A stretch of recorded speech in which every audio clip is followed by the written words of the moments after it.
Multigrain সুজি হালুয়া। এইটাতে আজকে আমি বানাবো সকালের নাস্তা। তেল ছাড়াই সকালের নাস্তা আজকে আমি বানিয়ে নিব। তো এটার সঙ্গে আর কি কি দেই আপনারা দেখে নেবেন। মাল্টিগ্রেইন সুজি হালুয়া হলো অঙ্গনবাড়ির হালুয়া। এটা ছোট ছোট বাচ্চাদের, মানে যে বাচ্চাগুলো স্কুলে যায় ওই বাচ্চাদের এই হালুয়াটা বানিয়ে খাওয়া হয়। তার জন্য এখানে আমি 1 কাপ আটা নিয়ে নিলাম, আর সেই কাপেরই প্রায় গোলা কাপ আমি এই মাল্টিগ্রেইন সুজির হালুয়ারটা নিয়ে নিলাম। আর এখানে আমি অল্প পরিমাণ লবণ দিয়ে দিলাম। মাল্টিগ্রেইন সুজির হালুয়া যে সুজিটা, এইটার মধ্যে অল্প পরিমাণ চিনি আর লবণ দেওয়াই থাকে, সেই জন্য মানে লবণের পরিমাণটা আমি কম করে দিলাম। মানে আটার জন্য আমি অল্প পরিমাণ লবণ দিয়ে দিলাম।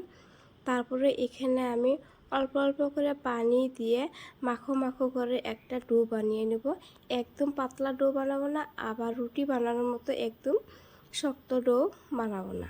তো বন্ধুরা দেখবেন আমি কি করে আজকে সকালের নাস্তাটা বানাই।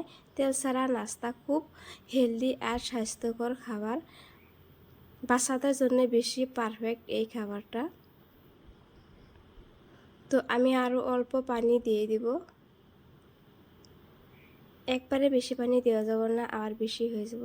তো দেখেন বন্ধুরা, আমি মাখো মাখো করে সুন্দর একটা ডো বানিয়ে নিয়েছি। আর তাওয়াটা প্রথমে অনেক গরম করে নেবেন, মানে বেশি করে গরম করে নেবেন।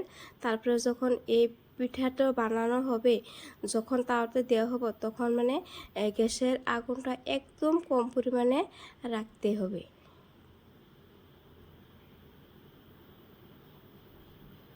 আর আমি এখন সবগুলো দিয়ে দিব, মানে যতটুকু আঠে আর কি তাওয়াটায় সবগুলো দিয়ে দিব।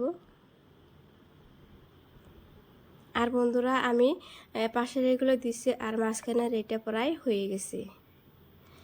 মানে 3 থেকে 4 মিনিটও লাগে না এই পিঠাটা বানাইতে।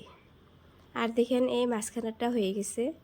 তো উল্টিয়ে দিব, উল্টিয়ে দিয়ে আমি হালকা লাল লাল করে ভেজে নিব। এটা একটু বেশি ভাজা হয়ে গেছে। এটা প্রথমে দিছিলাম যে, সেই জন্য বেশি ভাজা হয়ে গেছে। বাকিগুলো আমি এরকমভাবে ভাজে নেব না, মানে বেশি মুচমুচা করব না, নরম নরম করে রেখে দেব। চাইলে এটা বাচ্চাদের টিফিনও দেওয়া যায়, খুবই ভালো। এটা কিন্তু মানে ঠান্ডা হওয়ার পরও শক্ত হয় না, এইভাবে নরম থাকে।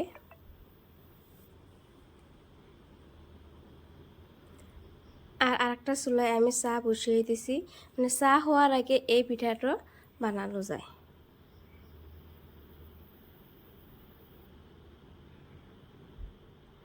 আর দেখেন বন্ধুরা, পিঠাগুলো খুব সুন্দরভাবে উঠে গেছে। আর ফাইনালি বন্ধুরা আমার পিঠা বানানো হয়ে গেছে। আর দেখতে পাচ্ছেন আমি কিন্তু একদম লাল লাল করে ভাজি নাই, হালকা লাল লাল করে ভাজছি। সবগুলো এখন আমি নামিয়ে নিব।